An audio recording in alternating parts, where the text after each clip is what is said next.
Os discípulos estavam colhendo espigas num sábado, algo que pela lei não era proibido. O problema é que os fariseus haviam transformado o sábado, que era um dom de descanso e comunhão, em um peso cheio de regulamentos.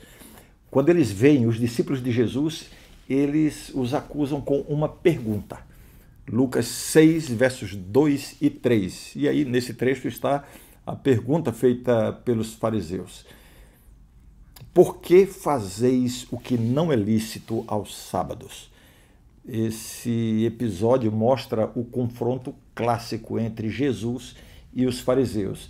Mas, mais do que uma simples discussão religiosa, esse confronto revela como o coração de Deus é diferente do coração humano quando o assunto é obediência. A resposta de Jesus é uma lição de graça e de interpretação espiritual da lei. Jesus cita Davi, que teve fome e comeu pão consagrado, algo que só o sacerdote poderia fazer e não foi considerado pecado. Jesus não justifica a desobediência, mas ele coloca aqui um princípio. A lei foi feita para servir a vida e não para dificultá-la. E então essa frase de Jesus ganha sentido quando o próprio Jesus declara: o sábado foi feito por causa do homem e não o homem por causa do sábado, em outra parte do Evangelho. Ou seja, o sábado não é um senhor que domina o ser humano, mas um presente de Deus para abençoar o ser humano. Restaura, conduz de volta. Então o que Jesus está fazendo aqui é colocando a instituição, nesse caso a instituição do sábado, em favor do ser humano. Isso se aplica a todas as demais instituições religiosas. A própria igreja tem que estar a favor ou atuar em favor do pecador e não o contrário. Infelizmente, há uma tendência muito grande entre os religiosos de querer colocar a instituição acima do pecador.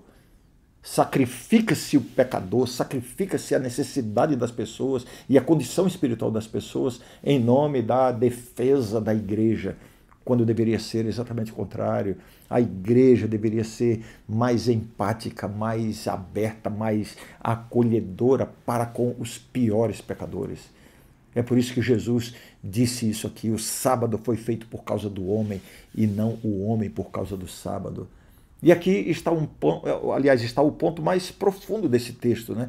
O sábado não é apenas um dia de descanso, é também um memorial da criação. Em Gênesis vemos que após 6 dias de obra perfeita, o próprio Criador descansou. Obviamente ele não estava cansado, mas ele exemplificou o que deve ser feito nesse dia. E quem era o Criador? João 1, verso 3 responde: todas as coisas foram feitas por intermédio dele e sem ele nada do que foi feito se fez. Está falando aqui de Jesus. Jesus é o Criador.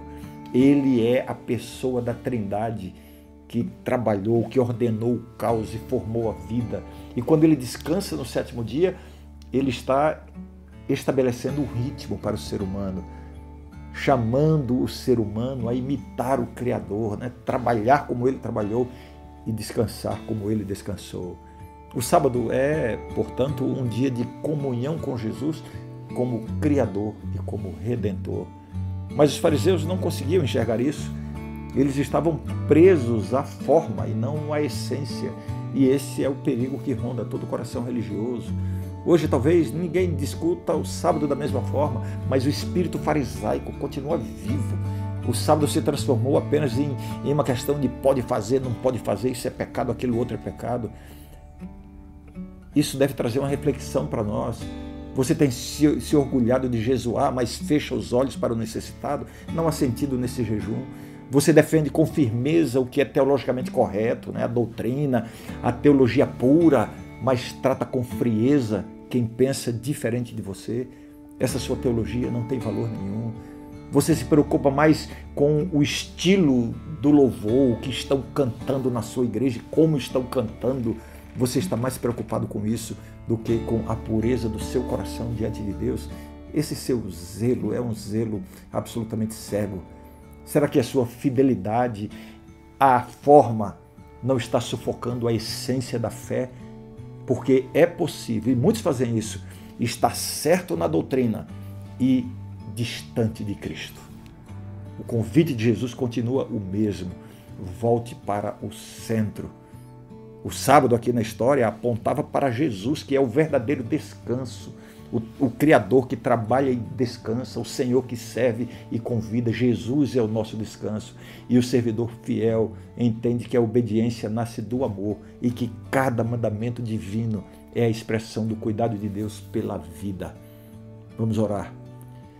Senhor, perdoa-nos porque às vezes tornamos o Evangelho um fardo para as pessoas. Ensina-nos a descansar em Ti, a obedecer com alegria e reconhecer a Tua lei como expressão de amor.